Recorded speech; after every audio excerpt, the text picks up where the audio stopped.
Hi, James. Hey. Oh, that was like, what is that noise? The sprinklers came on. Scary shit. Hi, Kimmy. Oh my God. I just need someone to like smack my face. I know. Lexi. Literally. Welcome to Talk Like a Mother Parenting Autism Podcast. We are Jenn, Kim, Rachel, and Jaime. Take a seat at our table as we share with hope, humor, and honesty. Hello, everyone. Thanks for joining us. This is Series 24, Parenting Autism, Episode 2. We're talking about anxiety for all. It is quite common for autistic children and adults to be diagnosed with anxiety. In fact, 50 to 80% of people on the spectrum are also diagnosed with an anxiety disorder. Anxiety can look quite different in autistic individuals because a lot of times it's caused by or triggered by things that are specific to them being autistic. We'll talk a bit about that as well. The sources of anxiety are sort of like overlooked a lot of times in families like ours, at least outside of our homes, I feel like, because sometimes it's dismissed as being silly or unreasonable, but really it's not. And we, of course, know that it's so real and it can be so debilitating for our kids. So I thought I would just sort of start with what anxiety looks like in our houses. Hey, ladies. Hi, Rachel. Hi, James. Hey. Jen, do you want to talk about Kaya's anxiety? Yeah, Kaya, I started noticing it, or I guess realized what it was, or I guess a doctor told me around 4, which was interesting because she was so young. Yeah. And by no means am I minimizing autism. And I've heard this from other people. Sometimes I feel like her anxiety is harder to manage than her Their autisms. autism, right? Yeah. For her, it comes out in, I always say she goes dark. She does a lot of vocal stimming, like a lot of vocal stimming, Mm-hmm. and just very dark, grumpy overall, just wants to be left alone, retreats to her room, very I quiet. see in Kaya that same thing as Seely has in the sense of like needing to control a certain thing. Otherwise, it's Mhm. going to begin to activate her. Like play, for instance, or how you respond to something that she's expecting you to say a certain way. Mhm. I feel like that's also rooted in that like anxious response. That's another thing that happens is she'll script nonstop when she's anxious, and she'll just sort of become lost in her own. Yeah. A lot harder to reach when she's anxious because she shuts down essentially when she's really anxious. Hmm. So yeah, that's how it looks in our house. What about for you, James? I was just saying to the ladies before we started that Jesse hasn't been diagnosed with anxiety yet. We're on a very long wait list for the developmental pediatrician. Welcome to And autism. yeah, he just got diagnosed with ADHD. So we're kind of going, I feel like, through the autism steps where it's like, okay, get the autism diagnosis, get the ADHD. But Hmm. I know he has anxiety. I feel like it's just glaringly obvious. And like Jen said, it's almost like we're managing the anxiety, which is propelled by the autism or vice versa. But with him, it's a lot of like looping, getting stuck on one thing over and over again. And it's not, sometimes it's because it's like an interest. And I think that's more the autism. But then when it's like an anxious thing. So today, for example, he had his checkup. I wasn't sure whether or not he was supposed to get a shot. So I couldn't confirm to him either way. But the moment I mentioned it yesterday, because it's like that thing, I have to give him warning to like prepare for it, but I can't go Hmm. too far out. But he was obsessed with like he's gonna get a shot and he could not let it go. He would be crying one moment. He kept pulling on his sleeves to cover up his arms, like for all day today, like when he knew he was going. He's fine with the doctor otherwise, but it's things like that where it's like it gets in his mind and like nothing can distract him from it. Hmm. Nothing. That control thing you guys were talking about. So like even like games and stuff, he can't stand to like lose things, or he doesn't like drawing or art and stuff because he can't do it perfectly. So Hmm. he just won't even try, or he'll get upset when he does try. And like games are a good example. Like he had a meltdown at a group thing where a bunch of boys his age were playing games and he wasn't even losing the game. He had so much anxiety about losing the game that he Hmm. went into like a meltdown mode, was panicking, was screaming, crying, yelling at people because he's so caught up in this. So I feel like that autistic trait of kind of like obsession mixed with the anxiety really makes it hard, really hard to manage for us. And just, I mean, going to school, everything, it's like we have to talk it through. We have to give warnings. We have to like let him know what's coming. But like I said, not too far ahead. And then Jesse also has had a few panic attacks. So the first time he had a panic attack, I didn't know what a panic attack was. I mean, I knew what one was, but I never had one. But he like shut down. He was like kind of crying, but he wasn't really breathing. And he was just like, I kind of like, I don't know, it's like freaking out, but like not moving, like, and was not, and we were like, breathe, breathe, breathe. It was the scariest thing. Now I've learned like to get his body moving and all this stuff, but it was like he was frozen. So I don't know, that those are the things we deal with. It's really hard. I don't think it's all those things are mixed with other comorbidities, but I feel like anxiety runs through everything that we deal with. I always say it's the uninvited guest in our home. Kim, what about poor Alyssa? So I'm gonna kind of go off like what Jaime said too with the autism. Like for us, I feel like the autism and the anxiety just kind of are twined together. Like it's very hard to pick it apart to say this is the autism, this is the anxiety. Hers really just goes hand in hand. It's like the chicken or the egg. Like it's certain things are from the autism where she's very rigid and she's very controlling and she doesn't like her routine disrupted. But like when those things happen, the anxiety kicks in. And once the anxiety kicks in, it's very hard to bring her back. So it's kind of like a trigger situation where it's not like these things run concurrent next to each other. Like hers are just blended as one, Yes. I feel. She is diagnosed with generalized anxiety, but that's a diagnosis that she hasn't had for a lot of years. Like she just wasn't like formally diagnosed with it, but was always like in with her. Like she has a sleep disorder, she has anxiety.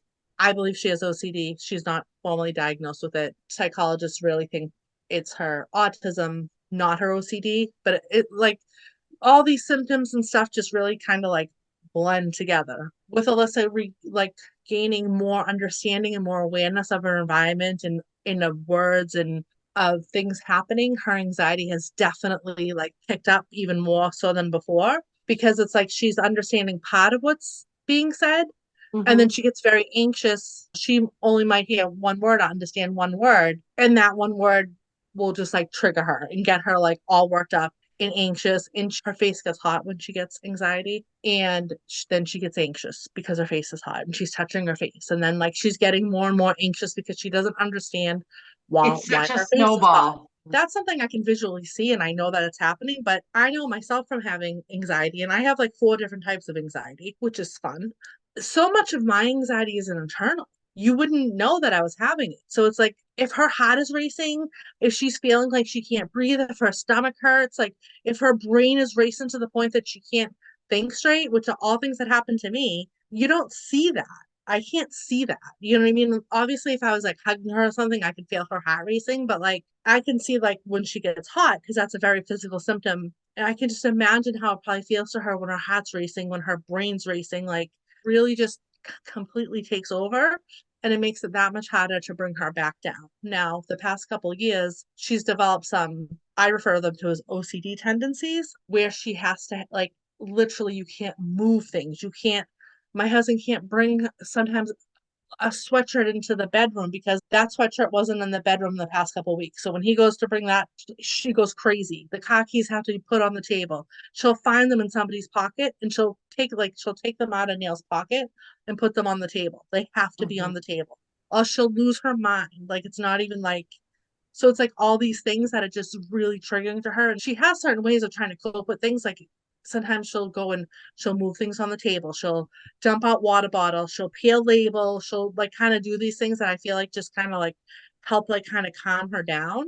My sister has OCD and she's kind of explained some of her symptoms to me that like help me kind of understand Alyssa more where it's like she's like certain things it's almost like physically like you can't like your brain will not let it go like once you're zeroed into that thing it has to be fixed so it's like sometimes Alyssa's things can't be fixed though because we don't know what she's fixating on because she can't speak so she can't necessarily tell us or it's something obscure that like has to be done so like it can't be fixed. She even now goes out and cleans the car every night, takes everything and she has like I think they're kind of coping mechanisms to help her, but one day she woke up and the car wasn't here and then she freaked out. It's really hard sometimes to be like, okay, is this anxiety? Is this autism? Is this her being controlling? But like the physical things and all the things that happen kind of like end up being the same. I obviously have a greater understanding for anxiety because I lived through that. I understand like when she gets to a certain point, like she cannot bring herself down.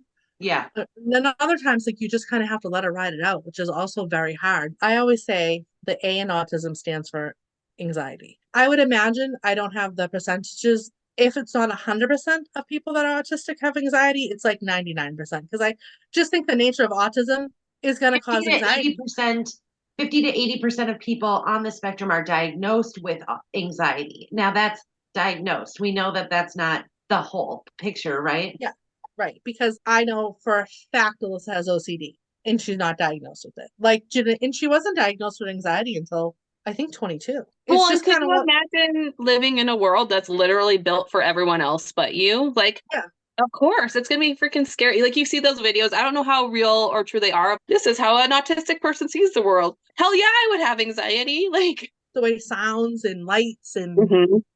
all these things are just so overwhelming. Like that in itself is just going to cause anxiety. So it's like, I think the nature of autism, everything that autism does to like your brain basically is like causing the same thing that anxiety causes. It's like that same chemical kind of reaction, like how you were And just body saying. response, like full body Yeah. response. Yeah. Yeah. And it's that fight or flight. I mean, it's intense and anxiety can be very intense. I don't think people that haven't gone through it themselves can really understand like how much it can like just really take over your brain. Like Mhm. it's sometimes it's like so hard. And for like somebody like Alyssa who can't even talk, I can't even imagine like what my brain does. Like in her brain, that cannot be like reassured in the same way. That can't be like she can't talk. I Expressive. mean, obviously maybe she can talk herself down. Maybe in her mind she can talk. It's like you don't really know what's going on inside her head, but I feel like she just gets very confused by probably like the reactions that her body is having. And once Mhm. those reactions start, it's like, I mean, it's just so hard to I like. feel like anxiety is the catalyst that sets the pace for Celie. Like, if we're going to have a tailspin and she's pretty anxious because of X, Y, and Z, then it's going to go a lot faster further. Like, we are going to avalanche about that snow. What about you, Like, Rach? What does it look like with thee? For us, Celie has been diagnosed with generalized anxiety disorder. She is like, you could say that she has the three A's: anxiety, autism, and ADHD. And those three are so closely linked, like the ladies have said. For Celie, it's hard to say what is the antecedent. I mean, if it's her anxious mind, if it's like this rigidity that's coming from autism, or it's some other parts of her multiple diagnoses. But for us, the most anxiety inducing sort of scenario for Celie is if there's an upcoming transition or an unexpected change to the routine or schedule. And that doesn't even need to be real. It's just what she thinks. For instance, today, Mondays are supposed to be this. It was cloudy. There's a whole, I mean, it's just like she has this whole set of criteria to make it through stuff. And even if that's rocked, and those are often unspoken expectations. She also gets super anxious if someone's being unclear with her or she's not getting like complete information. Either if you're setting an expectation or you're even validating her, congratulating her, if she's not picking up what you're laying down, tailspin. She is triggered like lots of our kids by lots of sensory stimulation, but also if she doesn't have her allotted time for a special interest or for whatever she's doing. But most of all, and interestingly for us, if she perceives that someone is seeing through her masks or seeing through her masking, she will retreat. She also kind of reacts that way if she has unintentionally offended someone or broken a rule that she didn't know about. It's just like she can't meet the expectations, and she's got like this edge of perfectionism. So it might not be your perfect or standard of perfect, but it's her set expectation. And so I don't know. There's a lot for Celia that can like trigger her, and I feel like it's all rooted in her mental health stuff, the stuff that goes on inside of her that's not necessarily attributed to something that's happening externally. It's interesting to me, given the fact that we know our kids so well. Like, we're not autism experts, but we're Alyssa and Celie and Jesse and Kaya experts, you know? So it's interesting to me to kind of get down to like the sort of brochure aspects of a certain this or that. And for anxiety, it's so validating to hear kind of the stuff that I was researching today. I learned anxiety can be best described by a feeling that when something is happening that triggers anxiety, a part of your nervous system called the sympathetic nervous system is activated. You think that sympathetic is like some nice experience. Really, it's not. This is not awesome. When the sympathetic nervous system, or otherwise known as your fight or flight response, gets activated, it thinks that you're in danger. So sometimes that can be helpful. Like if you're getting honked at in the car because you're putting your mascara on the way to work, your fight or flight response might jolt you into like steering correctly. But when your anxiety is triggering this response, it could be because you think, for me anyway, it could be because Celie just woke up like a hellcat, and I know we have to do pants, socks, shoes, all these other things that'll trigger her. So I start to get anxious long before we do or don't have the battle about the shoes. She's living through that very same experience because she knows that when we wake up, if it's school day, it's going to be these steps. For her, her pupils are black. I don't know. There's this whole physical response that tells me that that's what it is, not just a rough moment, which is cool. Being that I'm a Celie expert, I can sort of see these things acting like her little behaviors are so different. Like her hands tighten, everything is just different. Sometimes I see the physical signs before anything is happening, you know? Yeah. Yeah. And then I'm like, oh shoot. Well, and even like, for many of our kids, like flapping or movement is so a part of their nature. But I can see when those things are like ticked up, when there is, she's pacing and she's digging her right shoulder into the wall and we have to move furniture so that she can go behind it because she's not moving her arm off the wall. Like these are significant, indicators that it's like Santa's coming in 15 days, 14 days, 13 days, 12 days, whatever. But I've shifted things because like I don't know at what point we were talking about this, but like for her anxiety, if I give her too much notice to something, I fry her. If I don't give her enough, like Jaime was kind of talking about Jesse's shot, like Yeah. you kind of either way, it's like it's a gamble. I sprung the ballet on her over Christmas, and that was, I think, worse than a buildup of going. It's like you just can't win. The overall anxiety of the actual event. Remember how crazy Yes. Alyssa was like the weeks up leading up to the wedding, which like I didn't realize that was what it was, but I think it was just all the talk and all the excitement and all the different trigger words that were like just being thrown around. And she just like picked up on something, like wasn't necessarily that she understood what a wedding was to be like anxious about that specific event, but she knew that there was some kind of something coming. Mm-hmm. And she was amped up for probably about 4 weeks. And then once the wedding passed, it's like she basically went back to normal. But like sleep can do the same thing. Like when her sleep is just really, really bad. And I know it's the same thing for myself. I can get a lot more anxious when I'm like sleep deprived, So it's just like all these things that like they're just so sensitive to, and sometimes you don't even like, even Celie and Jesse have the language, but they can't always tell you like what's causing their angst, Right. And the more anxious she is, the less likely it is that she'll be able to express any of it. Like the worse she's ratcheted up, the less output she can put effort into. I mean, it's just like a formula stuck in her. Well, and I think even for Jesse, even though he has language, it's at a much younger level. But I think in general, I even think us as adults, sometimes we don't even realize what we're anxious about. And so like the shot today, he knew he didn't want that. He knew he was going to, I mean, I don't even know if he understands he's anxious, but he knew he was pissed about that. But there's other things like coming up or like we're going on a trip, like things he's excited for, but he displaces that anxiety in other things because he's just anxious and he needs to get it out. And like a little bit what you were talking about, Rachel, it's like Jesse stims, and definitely by running, by vocal stimming, by doing these, playing with his mouth and stuff a lot, that definitely ticks up in a different way because sometimes he's stimming because he's happy. And then sometimes he's stimming because he's anxious, and you know when it's one or the other because it's not the same. There's like a freedom to a stim to balance. There is like a short circuit that's happening inside those anxious stims. I agree. Yeah. And then what happens is I feel like Alyssa, she gets so on edge that you could almost feel it, and then everything that happens just sets her off. So it's like if she's not having anxiety, if she's not amped up like that, and something happens, like she might get a little upset, but she can get over it very quickly. But when the anxiety is heightened, there's just No moving it. no getting over anything, and everything is an issue. It's just Yeah. Oh, like Rachel was saying, I mean, I know the socks are going to be an issue. She has to think about socks on her heels. And if they don't go on the first time exactly the way they need to be, socks are off. And I don't even argue about it. Like, and you know, if you put that bra on back, sports bra on backwards and you got to twist it around, that's going to be an issue. If you can't get the arms in the sleeve the first time, like that's going to be an issue. So it's like, even I know like she gets so anxious when I brush her hair that the feeling of brushing her hair really bothers her sensory wise. It takes everything in her to hold it together during her hair. But she vocal stims, she scripts nonstop, and it's the same script. Yeah. It's the same thing when I'm doing her hair.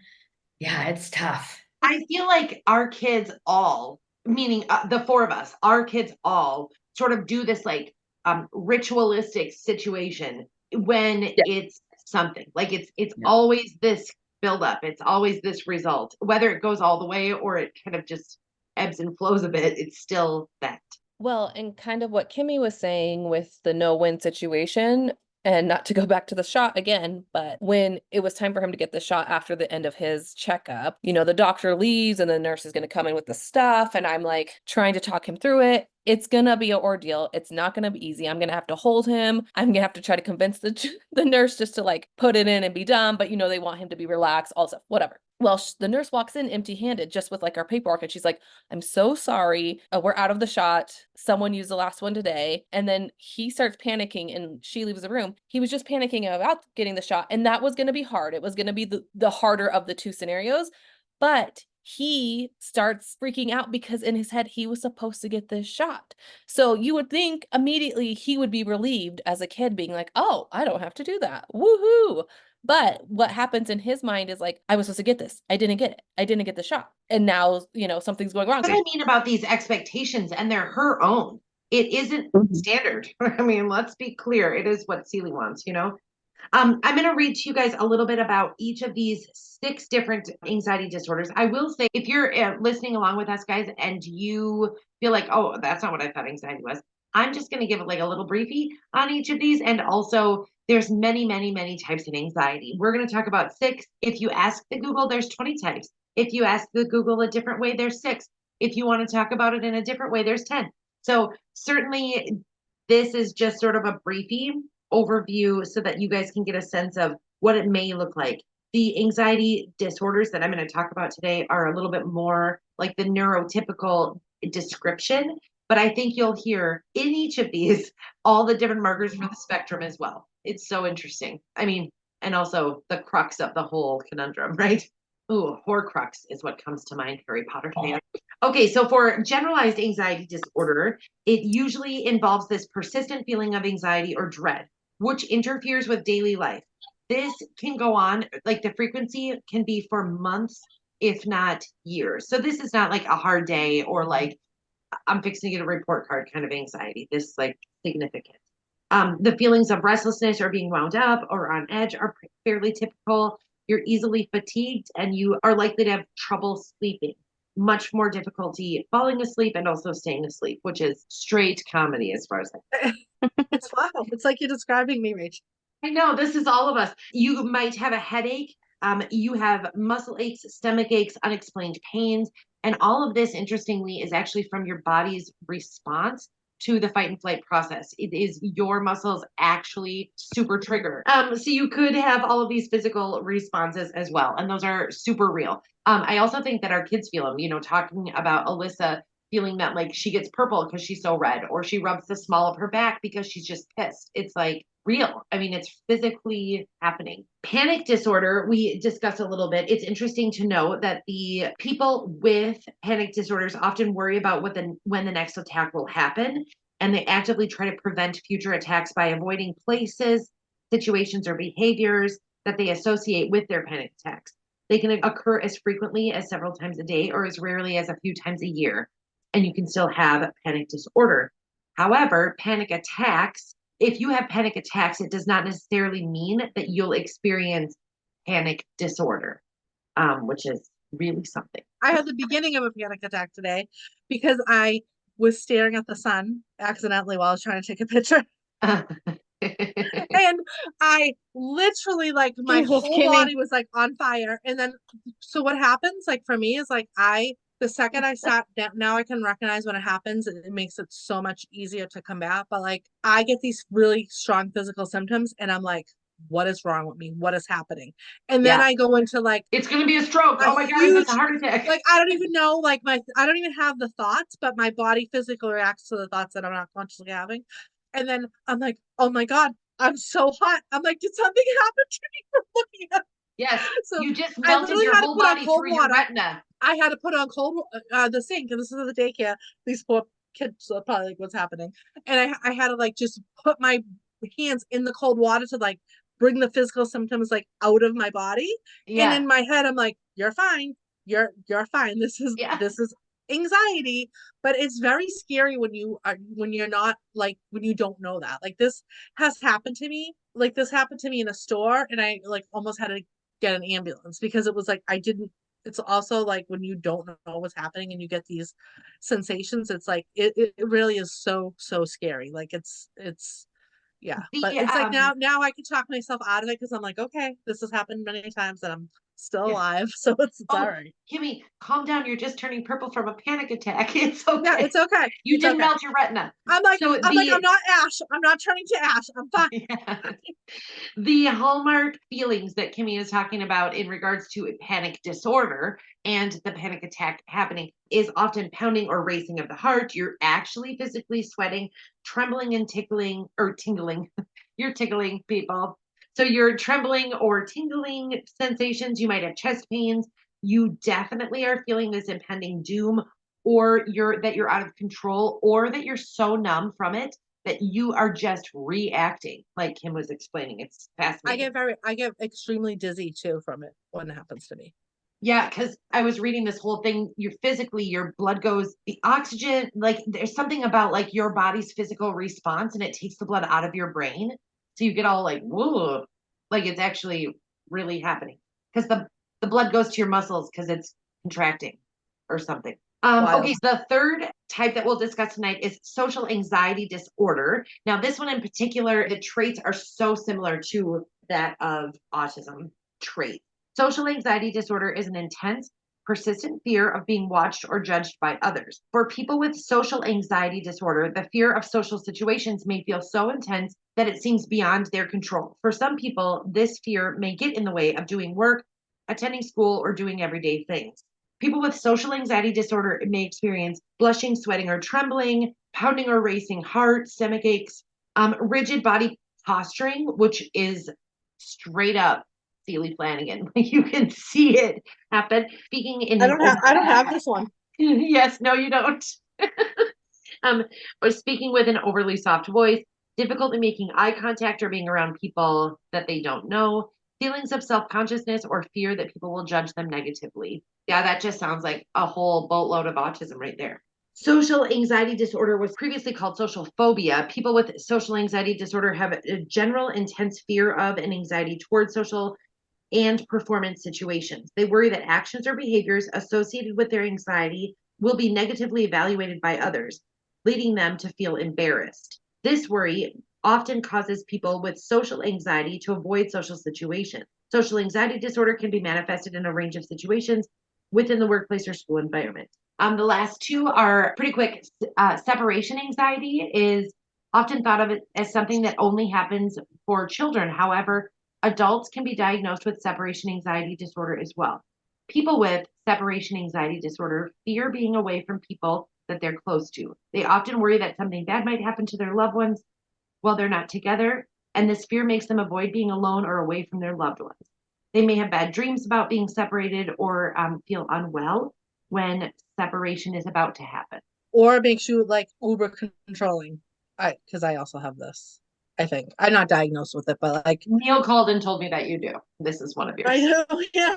The last is an interesting kind of profile for anxiety, and I have heard a lot of it for girls on the spectrum. Selective mutism is a somewhat rare disorder associated with anxiety.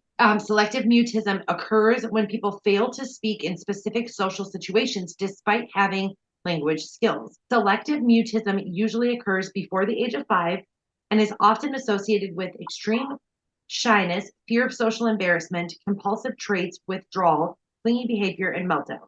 I wonder if I had that when I was a kid. And, some of these, Jamie, I'm like, triggers. I'm like, checkity. As a little kid, I can remember that we would be in certain situations and I was incredibly shy, but I would not speak. Like, if it, So I would talk at And home, but people I would not probably speak at would all. like write all of that off, Jane, because like you've got all these siblings and like all this other stuff, you know. It says people diagnosed with this selective mutism are most likely to also be diagnosed with another anxiety disorder, whereas any of these others can exist together or separate. But this one specifically is like very common to be with generalized anxiety or another. it's super interesting because so Lexi was not she was almost diagnosed with this because she did not speak in public, which like I did not realize because she always spoke at home. So like it didn't like I didn't realize that until her aunt babysat her one day and was like, "Does she talk?" And I was like, "Yeah, she talks. She talks a lot." And then she's like, "Oh, she didn't say one word." And she was there for 3 hours, and I was like, "Oh, that's weird." And I had a job this time working at the YMCA, like in the babysitting room. And then I was watching and I realized she did not speak she would come up and whisper in my ear. She wouldn't talk in front of people. And I'm like, "Oh, that's so weird, right?"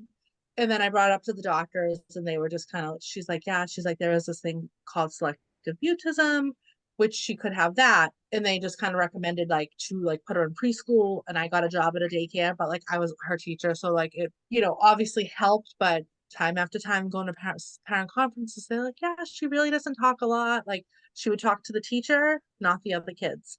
Mhm. And even up into high school, she told me one day that they got a new student and they were like, "Yeah, this is Lexi. She's the girl who doesn't talk." And I'm like, "Lexi, what do you mean you don't talk?" And she goes, "Well, if someone talks to me, I'll answer them, but she will never talk to somebody first." And I'm Wow. like, "But she talks so much at home." Like it's just, And to her aunties. yeah, she's better. I feel like working at the daycare has helped her a lot because like she was kind of forced to talk to parents and stuff like that. Mhm. And she's come out of her shell a lot. And she doesn't for some reason have a need to talk to people, which I always said, well, she's the youngest of That's because four. her mom is in the room talking to everybody for her. She just has to listen. Well, she's the youngest of four. So it's like, okay, well, she doesn't have that necessarily need to like interact with somebody because she gets a lot of that interaction at home. Her sister's only 2 years apart, blah blah blah. But yeah, it's pretty interesting. And she has ADHD. She doesn't really have a lot of anxiety. I mean, I kind of consider that like sort of an anxiety, but like she doesn't have anxiety. Or like she doesn't even feel like she has anxiety. Like she doesn't get like real Oh nervous yeah. about stuff like that. But What's yeah, that like? And like, oh my God, have her write me a Anxiety. postcard. You know, there are certain risk factors for anxiety. We obviously know these. I'm having a genetic predisposition, right? Like, if your mom has 5 different kinds of anxiety, it's not likely that you're gonna come out skate free. Like, so anxiety symptoms can be produced or aggravated by some physical health conditions such as thyroid problems or heart arrhythmia, caffeine or other substances and medications. But the risk factors for each type of anxiety disorder vary. The general risk factors include shyness or feeling distressed or nervous in new situations, especially throughout childhood, exposure to stressful and negative life situations or environmental events, and a history of anxiety or other mental disorders in biological relatives. Checkity, check, check. well, mine came out in pregnancy. Yeah, when your body is in like an additional strain. Like, I mean, also I was young, so like, but like I didn't have anxiety, like, or like super shyness as a child. Mine really came out like, and it came out like full force when I was pregnant. So I don't know if it was like the hormonal part of it or what it was, but Mhm. I look back at my child and I have anxiety. I've had anxiety my whole life. I was so shy and awkward my whole life. And really like in the last few years, I realized that I have anxiety. Then that I realized, oh, like not everyone stays up all night thinking about things. Like I literally haven't been diagnosed with anxiety because I'm too anxious to make an appointment Yeah. to go to a doctor to talk about it. I'm not even kidding you. Like I need to go to the doctor really bad. I got my gynecologist appointment done the first time in 5 years. And I was so proud of myself for doing that one, but I haven't been to like a general doctor. I need to go to the dentist. Like I've learned that about myself probably the last like 5 years. I'm like, oh, that's what this is. And not everyone has it. And I'm really It trying not to is. like push that on my kids. It is so interesting to just have your frame of thought as the way that people are, or like the way that it should or shouldn't be, you know.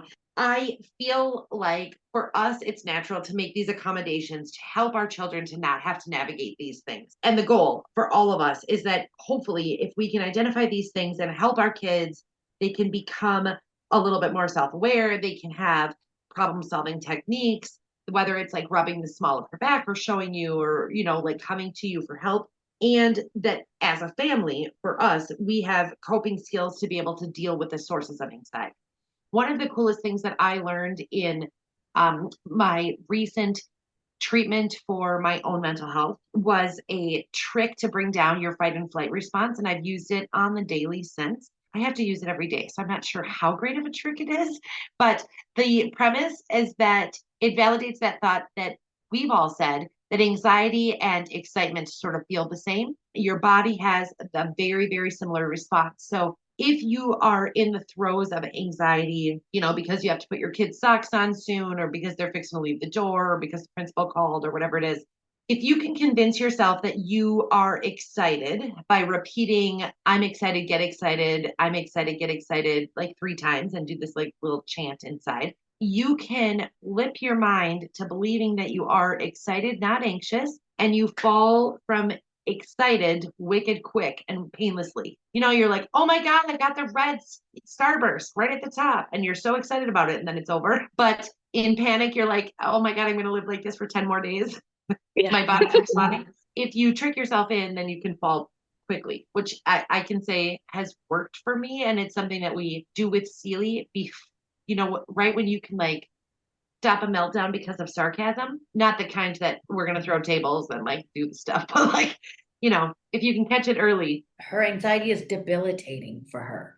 Yeah. Like it literally stops her in her tracks. I think Rachel, you were reading off some of the statistics, and her doctor, like he kind of feels at this point with all of her history of school that like her anxiety sort of almost prevents her from Yeah. being successful in going back, because she's so anxious of what that day is going to be.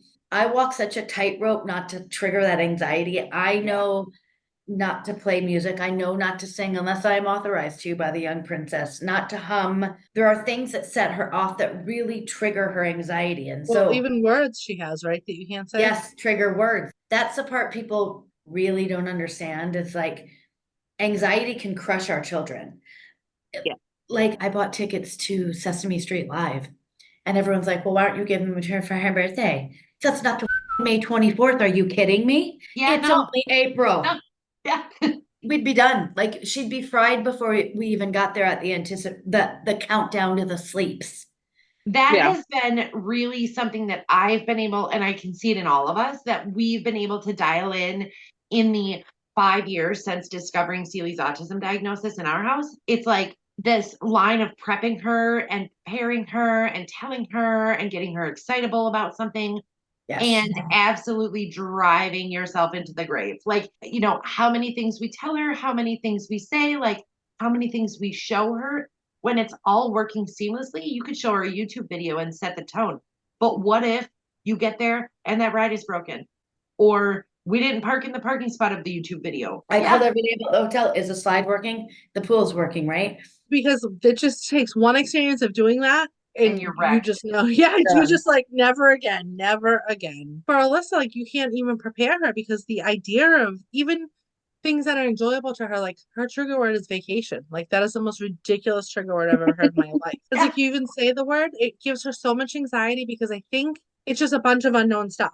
Like where? Yeah, it's a lot How of are we getting change. there? That's Who's going? Like Yeah. I don't want any part of this chaos. This bullshit that I know is gonna happen. This Yeah. Griswold, chaotic, like mess. My is mom's gonna gonna make me stay an extra day. My Yeah, mom's prior- gonna pack a prior- 62-pound bag every effing time. But she's fine, and she thrives on vacation. Like either last time we went to Disney, it's like she slept. She slept through the night, like Yeah. multiple days. She was so relaxed. It's the craziest thing that like the idea of a vacation triggers her, even if it's something she loves. She loves swimming. She loves roller coasters. She loves water slides. Like I mean, even you any can't of these roll out a things. suitcase and that woman No. is ready to We break your can't. arms. And and it's funny because it's like when she understood less, she didn't get as triggered by these things. Yeah. Now that she understands, but it's like I feel like she understands like halfway, which is like this weird like realm that like she's not fully understanding, but she's like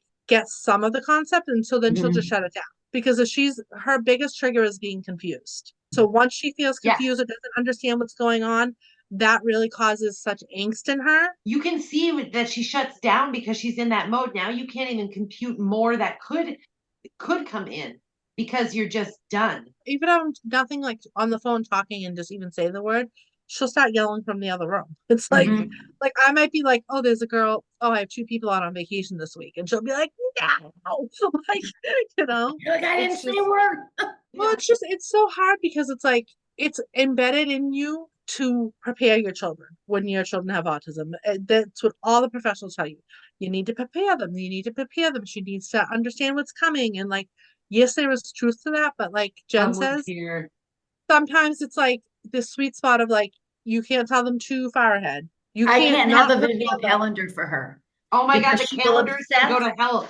They are She'll anxious. obsess. If she visually sees that like Saturday is whatever, the obsession of the sleeps and amount of days and time before that Saturday event, and I've been very open. I am clinically diagnosed with OCD. And I was just messaging with a friend whose son has it. I said, Rachel could actually tell you, I know what I'm going to do when my feet hit the ground. Like I run it through my mind at night and it doesn't change. The moment my feet hit the ground, I have to make my bed. I cannot leave my room until my bed's made. Going through those steps for you, Jen, in the night calms you to the place that you're like, Calms oh, me I down, can be in control and I'm going to Yeah. be in control when I wake up. Like Like we all it joke about makes like total the amount of sense. showers I take. That is actually that's part of my obsessive compulsive stuff. Your compulsions, My yeah. sink, my floors, my counters. I was explaining to my friend, my pillows have to be perfect. My blankets, like when I get up, nothing can be out of place. I Mhm. literally cannot fall asleep if that stuff's not done. Like I Yeah. literally cannot go to bed. I rage. And I get back in bed and then I have to plan out my morning again. And it's the same thing I do every single morning. Nothing changes. And it's that you can't move past it thing. I was gonna say, Sorry for kids, especially with autism, because it heightens that not being able to let go of it, Yeah. and they yeah. can't have that control. Like you can That control control. all those things in your day. They can't. Well, and I was gonna say about the calendar thing. So Jesse, he in 2 instances at his center, his therapy center, and at school, they have like a general calendar, and especially at school because he's in the autism room. But all the boys, his class this year is all boys, go to like different classes throughout the day. So it's like some can go to typical math, some can join in a PE. So they all have the schedule. He watches everyone else's schedule and Yes. he'll be like, why is this kid in here right now? They're not supposed to be here, or you're supposed to be doing this. Like he gets controlling of everyone's calendar, not even just his own.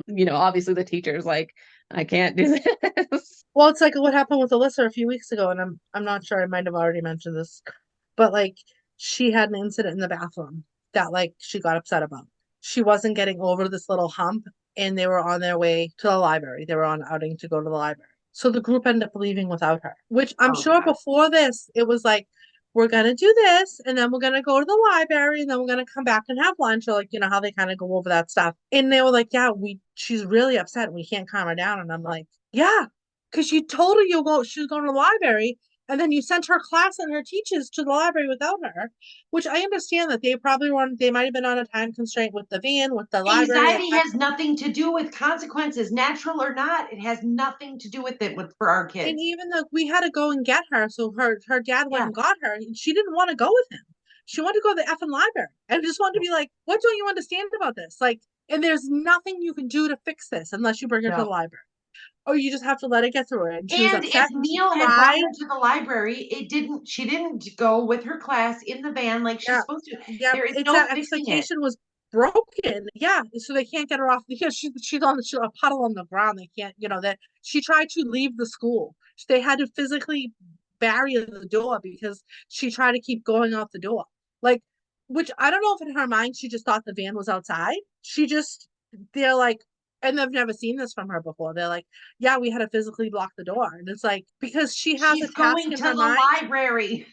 that task has to be executed. And if that task can't be executed, then you have a real problem on your hands. Like, it's Yeah. just, and she cannot understand, like, oh, you took too long in the bathroom, so they left, like that.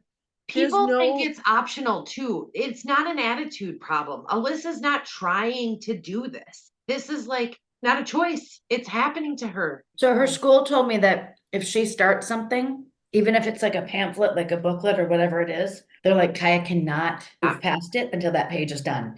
And Yeah. they're like, we've tried all which ways around it. Now we know we just have to let her finish the page. She can't move past it. At all. Yeah. and Man. Alyssa's used to run into this when she did virtual speech, where she'd get upset and they'd be like, oh, okay, we'll just like, they'll try to end the session. And it's like, no, you can't end the session, because it's like, eventually she bounces back and then wants to finish the task. But like, obviously in a virtual speech appointment, you only have this set amount of time. They're like, oh, we can just do this another day. And like, I'm like, oh, no. If We're you just think you're gonna get away with speech therapy on a Thursday, you're we're mistaken. just gonna let her like get through this, and even like she'll eventually come back, and then she'll want to do it because she knows the expectation is for her to do XYZ.